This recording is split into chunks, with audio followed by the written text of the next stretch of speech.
The FDA has issued temporary labeling laws in the midst of COVID-19. What in the world are they doing? Click on that little box down there in the corner for IGTV to watch this full shocking report. What's up, you guys? We're here for Jimmy Rants. JimmyRants.com is the website, and as always, you can engage live in the content, but you gotta go follow me. I'm over on Instagram. I'm at Livin' Low Carb Man, LIVINLOWCARBMAN. Once you are there, engage live, just like all these beautiful people coming in right now here to watch live on Jimmy Rants. We also simulcast over here on my Facebook page, so thank you all for being here today, as well as on my YouTube channel. Thank you guys all for being here today on Jimmy Rants. If you missed the live, you can watch it on replay on IGTV right here on Instagram. We also throw it up over at JimmyRants.com. And then finally over on YouTube, just type in a keyword, Jimmy Rants, and you'll always find the show right there. Okay, you guys, this is crazy today because you know we're in the midst of a global pandemic. And in the midst of the global pandemic, decisions are being made behind the scenes, some of which we know about and others that we probably don't know about. And just 3 minutes before I got on the air, my friend Alyssa, who I saw come in over here on my Facebook feed, showed me a link to what was happening at the FDA that I thought was quite disturbing, and definitely agreed with her. This needs to get out there sooner than later. She's like, please rant about this. So literally, I just got exposed to this story I'm about to share with you. And of course, you guys know food labeling has always kind of been a struggle, I guess, to explain, because we have a lot of stuff that's put on food labels and a lot of stuff that's not put on food labels when it comes to ingredients, when it comes to the nutritional value, and then there's a call into question of just how accurate is the information on a food label. And of course, this doesn't apply to a lot of us because most of us eat foods that don't require a label, don't have a label. Those of us that eat carnivore, I mean, you don't need a label for a ribeye steak. You don't need a label for an egg. You don't need a label even for those of you that more, eat kind of a non-starchy vegetable in your keto diet. You don't need a label for kale or green beans or cauliflower or any of those kind of things. But for those people that do buy packaged food still, that still has a label, they have now put in, and this is no lie, this is not a joke. Like, if you're hearing about this for the first time, hold on to your hats. This is from the official FDA.gov website. Temporary policy regarding certain food labeling requirements during the COVID-19 public health emergency, minor formulation changes, and vending machines guidance for industry, May of 2020. So this literally just came out. And if you're joining us late, I'm talking about how the FDA is now using COVID-19 and the crisis pandemic that we're in to produce temporary food labeling. And at first blush, you're probably like, yeah, so what? You're going to find out what here in a second. So this was issued, like I said, May the 22nd, docket number FDA 2020 D1139, issued by the Center for Food Safety and Applied Nutrition from the Office of Nutrition and Food Labeling at the FDA. The FDA plays a critical role, they say, in protecting the United States from threats such as emerging infectious diseases, including COVID-19. FDA is committed to providing timely guidance to support response efforts to the pandemic. We are issuing this guidance here today to food manufacturers to provide temporary and limited flexibilities in the food labeling requirements under certain circumstances. Our goal is to provide regulatory flexibility, which means they don't have to so closely look over things right now, where fitting, to help minimize the impact of supply chain disruptions that are associated with the current COVID-19 pandemic on product availability. For example, we are providing flexibility for manufacturers to use existing labels without making otherwise required changes when making some minor formulation adjustment due to unforeseen shortages or supply chain disruptions brought on by COVID-19. In other words, if a company is having trouble getting access to an ingredient that they put in their product that is an important part of their formulation, the FDA is saying, okay, we get it. You have to change and shift your formulation temporarily because you don't have that specific ingredient. We're not going to make you change the label. You can go ahead and keep the old label, even though it would not be accurate information to say it has all those things in it. Additionally, this guidance will provide temporary flexibility of the vending machine industry regarding the vending machine labeling requirements, and they give the whole act that follows for the duration of the public health emergency. My problem with this is a temporary order put into place during the COVID-19 crisis. Who gets to declare when we're out of it?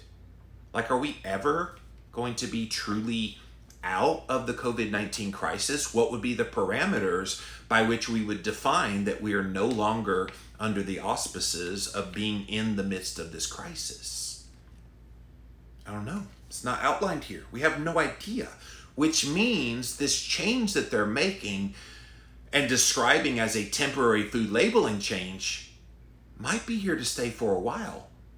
But they don't say, oh, well, by December 31st, 2021, this will be null and void. No. They just say, to the end of this crisis. That's scary in and of itself. This policy is intended to remain in effect only for the duration of this emergency. And it is issued and declared by the Department of Health and Human Services, including any renewals made by the HHS Secretary. So in other words, if the Health and Human Services Secretary in the United States government, in the cabinet of the presidency, just declares, you know what, we're going to continue this, he has that power. However, we do recognize that the food and agricultural sector may need additional time to bring its supply chains back into regular order. Therefore, upon termination of the public health emergency, the FDA intends to consider and publicly communicate whether an extension is needed in part or in whole based on comments received to this guidance and our experience with its implementation. In other words, this temporary order they have now issued could go on for years and maybe decades. All right, again, no big deal for most of us that eat real whole food. But we're always talking about people read labels that start keto or start some kind of health thing. The problem is now they're allowing them to keep old labeling on new formulations. And in these formulations, the new formulations, what changes are they making that could radically shift the quality of the food that's in it? And this is a concern. And guys, if you're just joining us, the FDA has just dropped a bomb on me, baby, because they're using COVID-19 and the emergency crisis situation that we're in as a way to change the food labeling laws. And I don't know if this is constitutional. I don't know if Congress needs to oversee this, if there needs to be some kind of an oversight, but they just carte blanche across the board said we're issuing temporary food labeling changes. So let's take a look at what some of these labelings are. And this is not from a crap website. This is from FDA.gov. You can go look it up for yourself. This is out there right now. 3 minutes before I came on the air, I had a whole nother topic I was going to talk about. And my friend Alyssa Rogers here on Facebook said, dude, look at what the FDA is doing. And when I looked it over, I was shocked. But again, I'm not shocked at the same time. There are so many things happening in the midst of this crisis situation that I think some of these entities think they're above the law and they think they can get this past the American people without us noticing. Now, this one's right there on their website. At least they disclosed this one. How many things maybe are going on that we don't know about? Okay, well, let's get to what they put in here. FDA announces temporary flexibility policy regarding certain food labeling requirements for humans during the COVID-19 pandemic. So they're providing this document as a guidance to provide additional temporary flexibility in food labeling to both manufacturers and vending machine operators. The goal is to provide regulatory flexibility to help minimize the supply chain, blah, blah, blah. That's what we just talked about in the earlier one. This guidance is one of several the FDA has issued in order to provide temporary flexibility to the food industry to help support the food supply chain and to meet customer demand in the midst of the pandemic. So, first, the FDA is providing flexibility for manufacturers to make minor formulation changes in certain circumstances without making conforming label changes, such as making a change to a product ingredient without first updating the ingredient list on the food packaging when such a minor change is made. Can I tell you how big this is? Big in a bad way? Because what would stop a food company who has long loathed that they have to disclose the ingredients on their list? What would stop them from throwing in a far inferior, cheap ingredient as a substitute for some ingredient they don't have access to? Or even if they did have access to it, this temporary food labeling law would allow them to put pretty much whatever they want into the food product.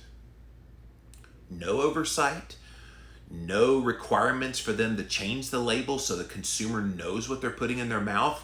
What I hope this does, if people become aware, and it's what we're doing here today on Jimmy Rants, what I hope is people's eyes get open to, oh my gosh, they can change the formulation of some food that you like to eat and not tell you what the change in the formulation is. It has the old packaging on it.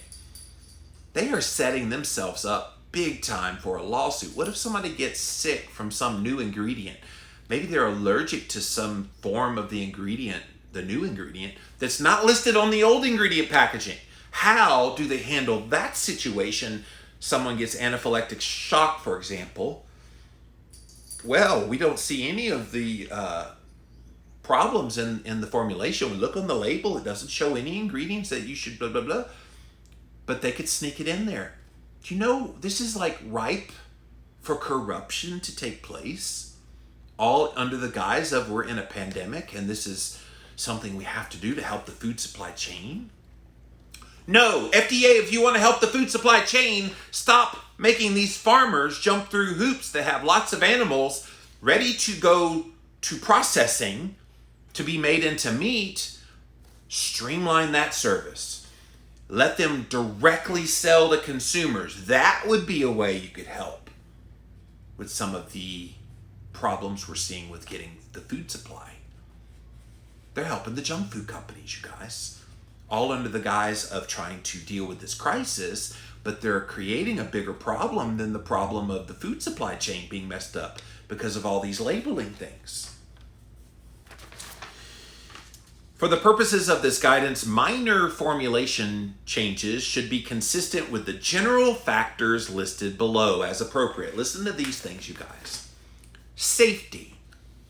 The ingredient that's being substituted for the labeled ingredient does not cause any adverse health effect, including allergens, gluten, sulfites, and other foods known to cause sensitivities in some people, for example, glutamates. Okay, how do they police that? If they make that label change and they don't have to disclose that they made that change, and the old label that does not include any of these things shows that it's not in there, I assume maybe a third-party lab could do an analysis of that to see if it has any of these things in there. But yeah, safety's a big issue. And if you give them basically a blank check to do any changes they want to their formulation, all under the guise of this is a temporary food labeling thing, we don't have to change anything on the label, but we can actually make changes to the formulation, you're setting up a bad precedent. This might not end well. Quantity, generally present at 2% or less by weight of the finished food. So they can change the portion size, you guys. If you're a company who has been struggling to figure out how do you maximize profitability in the midst of this COVID-19 crisis. Now, junk food companies have not been having trouble because they've been selling hand over fist. But what would stop them from making a 4-ounce, whatever their crap product is, down to like a 3.5 ounce? They changed the portion size. Now they're saying you got to get it within 2% or less. How would they know? Unless they do a spot check analysis. Is the FDA going to oversee this? Prominence. The ingredient that's being omitted or substituted for the labeled ingredient cannot be a major ingredient in the product. But again, what defines major? Top 3 ingredients? If it's below the top 3 ingredients, does that consider it's not a major ingredient?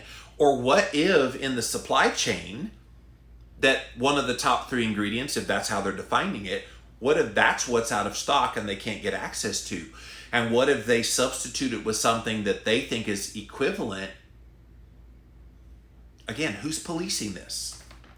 Number 4, characterizing ingredient. The ingredient being omitted or substituted for the labeled ingredient is not one of the characterizing ingredients. For example, omitting raisins from raisin bread. Yeah, that would be obvious if you left raisins out of raisin bread.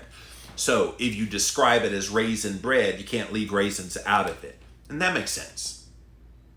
You'd be crazy. Although, food scientists are so good these days, you guys, they could make a non-raisin raisin. Heck, they're making non-meat meat right now. With like the Beyond Beef burgers, Beyond Meat burgers. They make it taste like meat. Crazy. Claims. An omission or substitution of the ingredient does not affect any voluntary nutrient content or health claims on the label. In other words, if you take something off of the ingredients list and you replace it with something, and the thing you took off had a health claim or some other claim that's on the label, you can't suddenly replace it with something that doesn't provide that benefit. Which again, stop reading the front packaging of food products to figure out whether it's healthy or not. That's just marketing. All of that's marketing. And then finally, nutrition and function. An omission or substitution of the labeled ingredient does not have a significant impact on the finished product, including nutritional deficiencies or functionality. It has to have some. It has to have some. And we're going to get to into the nitty-gritty of what they're talking about with specific ingredients here in a minute and substitutes. But guys, this is big. Like if you think the FDA was corrupt before COVID-19, look at what they're doing now. They are using COVID-19 as a crisis to change food labeling. Now they call it temporary, but again, it's temporary until the end of this crisis. Who's defining when the crisis is over? What if it's never over? Will they stop requiring food labeling to be accurate? And I don't think it's accurate anyway, but again, if there was anything that should drive you to real whole foods, this right here should be your reason. And if you've got friends and family and loved ones in your life that you care about deeply, that you don't want them to fall prey to the nonsense that is FDA labeling of food like disease agents, that's what I call the junk food, then you need to tell them about this and tell them, you know what, you can avoid all this headache if you just eat real food. Specific examples are contained in this guidance. For example, an ingredient could be temporarily reduced or omitted, such as green peppers, from a vegetable quiche that contains small amounts of multiple vegetables without a change in the ingredient list on the label. Substitution, listen to this, of certain oils may temporarily be appropriate without having to change the label, such as canola oil replacing sunflower oil.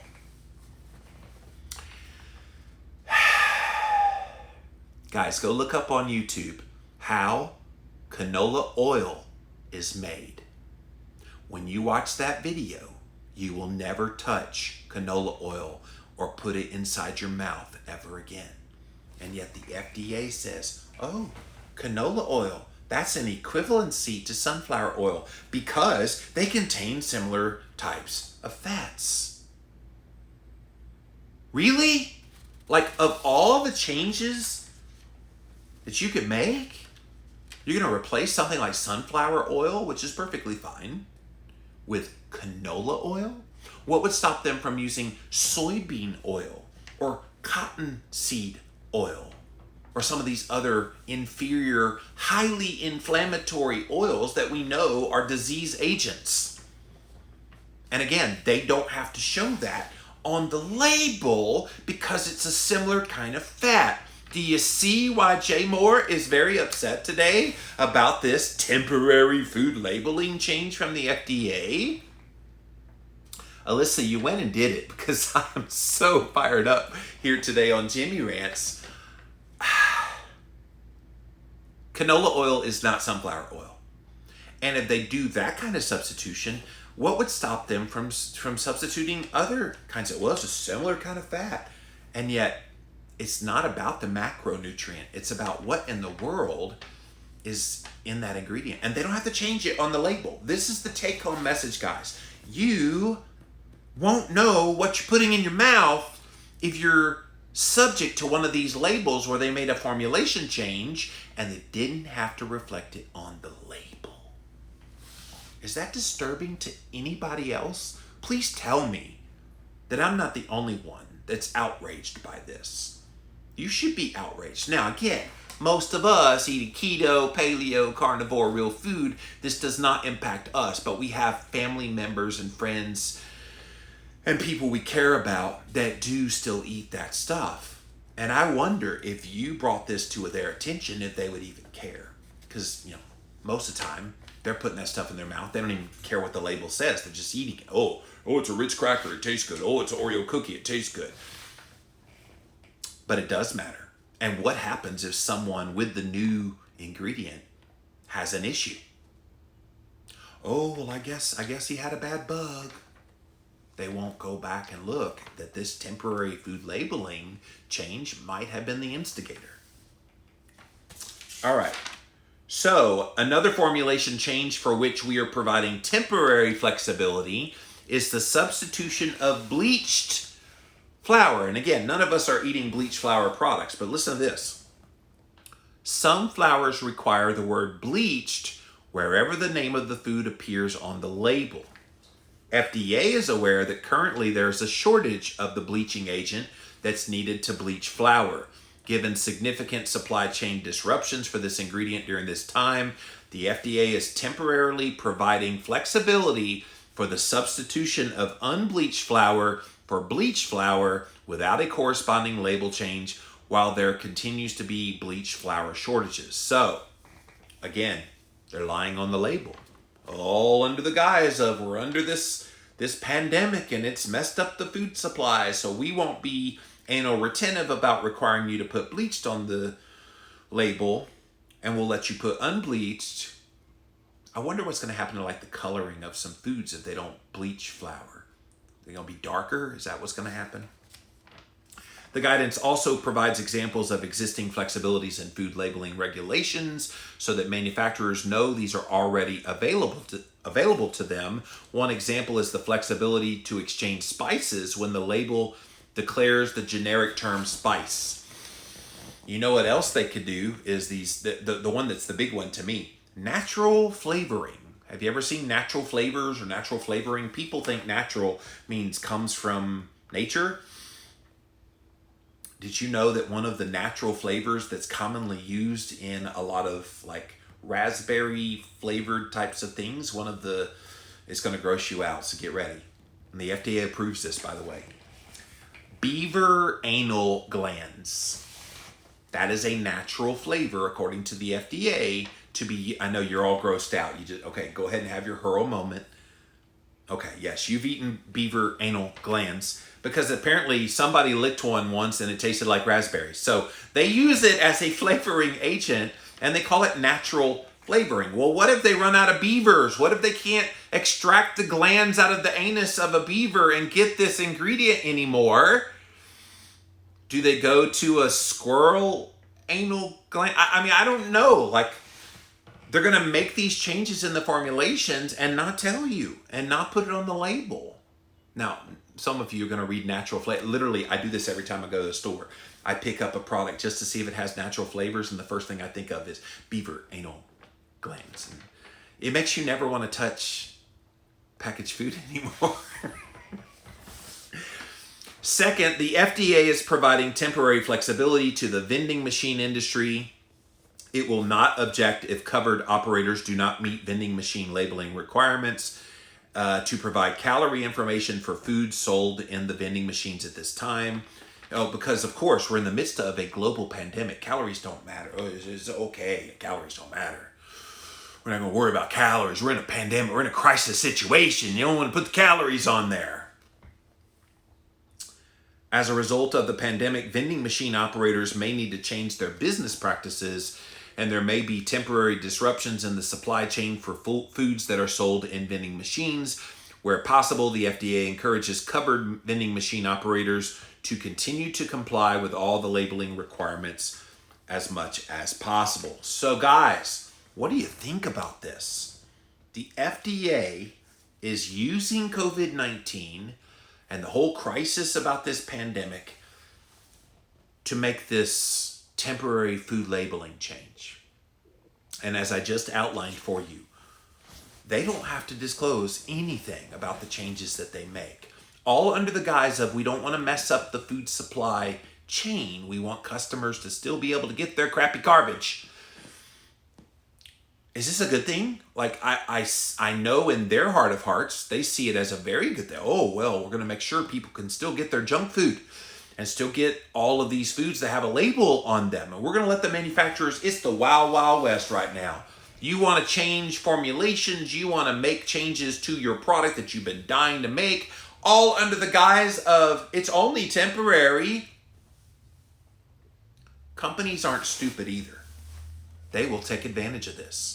If they've been using an ingredient that is extremely expensive in their product, and they can replace it with a much cheaper ingredient without changing the flavor and texture and all that too much, why wouldn't they do it? Why wouldn't they want to increase profitability, especially right now with people buying their products hand over fist? Why wouldn't they change? If they can use the old label that has the better quality, more expensive ingredient, the FDA just gave them permission to go ahead and change out their formulation for pretty much whatever they want to do. And again, I'm going to underscore this. This is temporary in name only.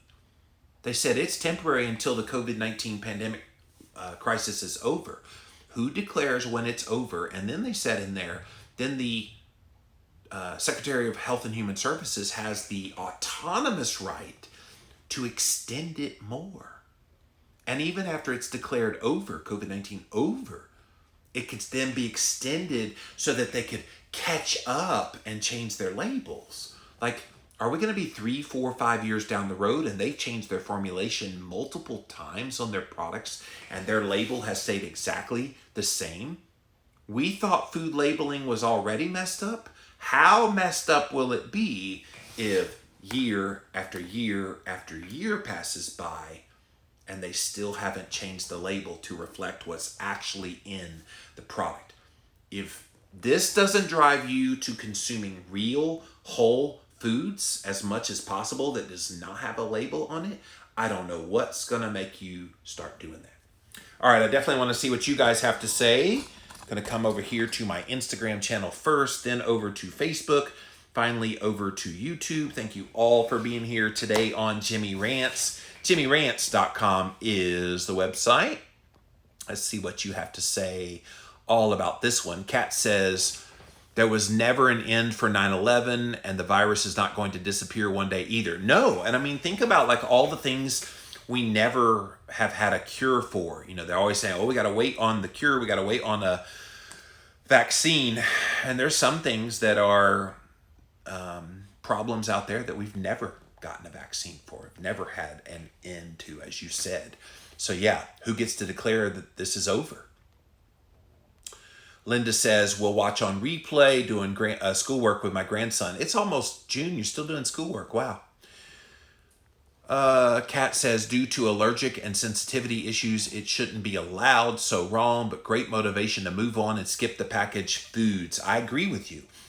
But again, people won't change unless they know this is going on. And that's the problem.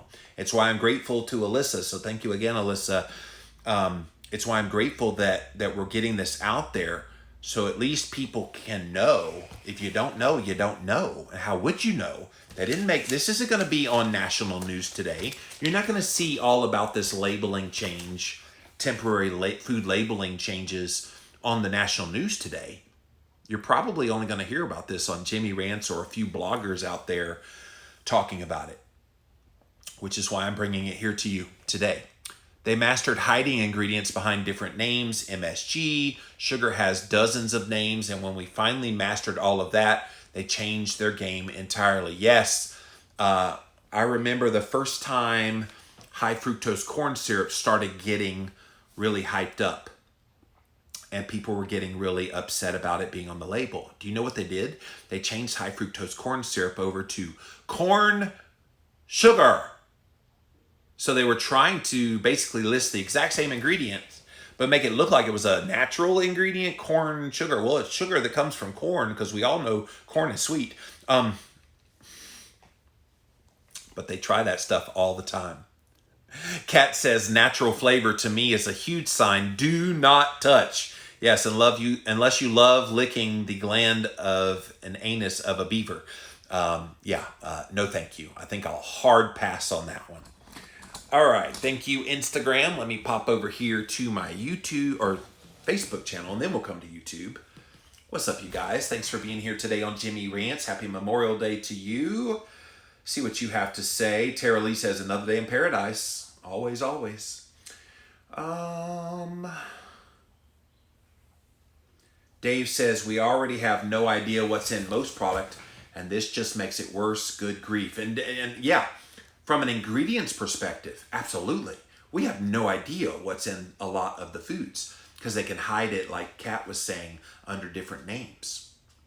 But even worse than that, how does it not change the macronutrients?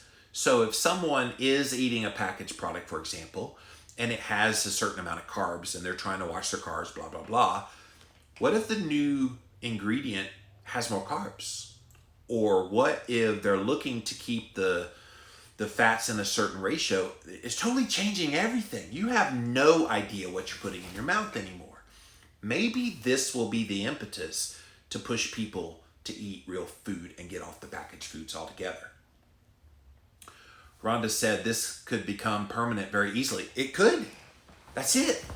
It could very easily be shifted from temporary food labeling change, and I think they did that by design. They called it temporary to make it seem like it was short-termed. But what would stop them if the Health and Human Services guy says, you know what, I don't really care what's in there anymore? It could happen. It shouldn't happen, but it could happen, and that's the rub.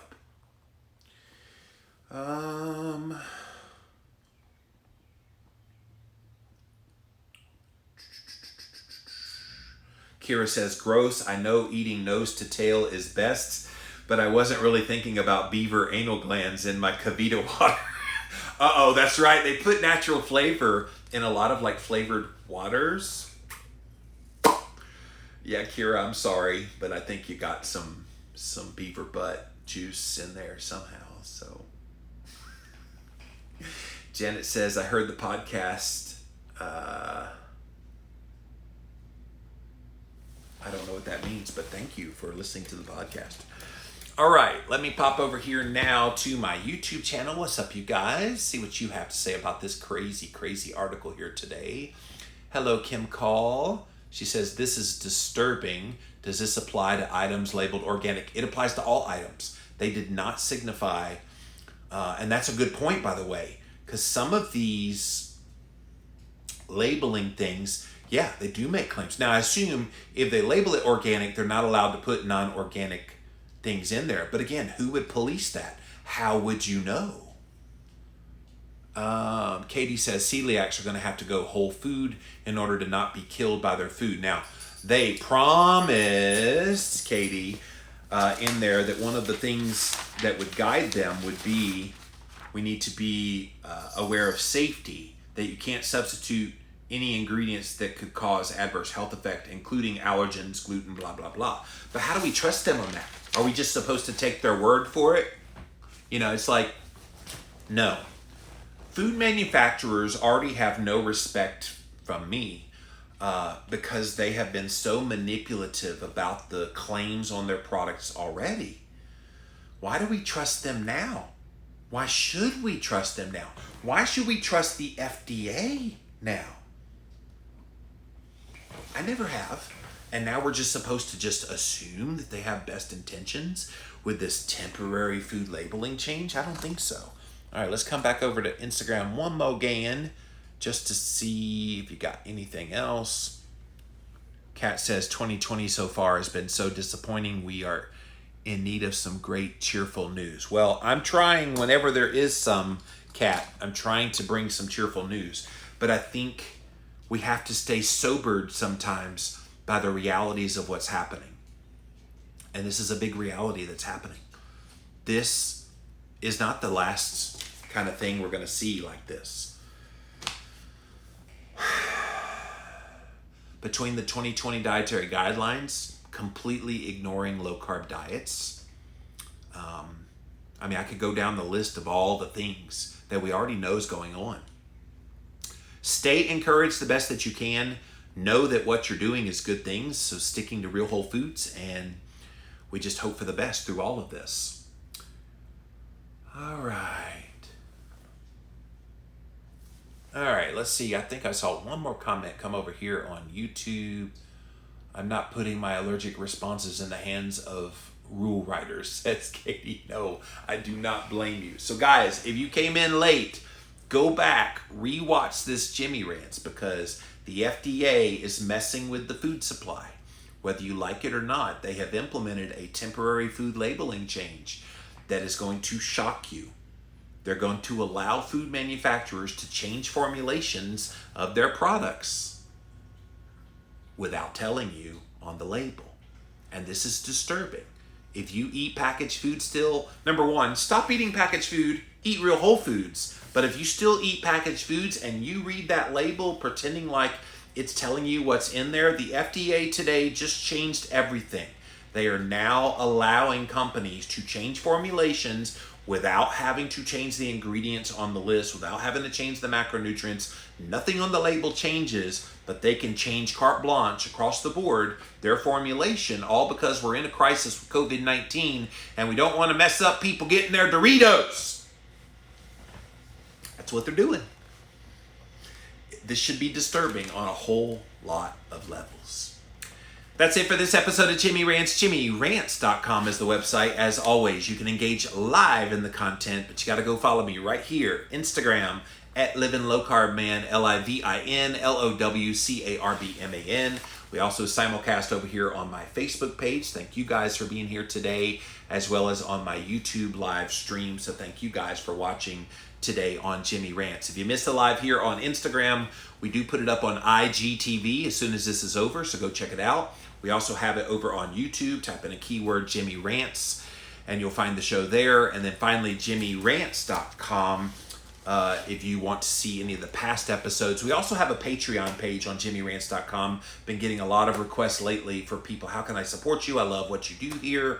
Can we throw you some nickels? And so yes, if you'd like to do that, I have a Patreon link where you can do and support what we do here on Jimmy Rants. Well, that's it, you guys. We'll be back again real soon. Bye. All right.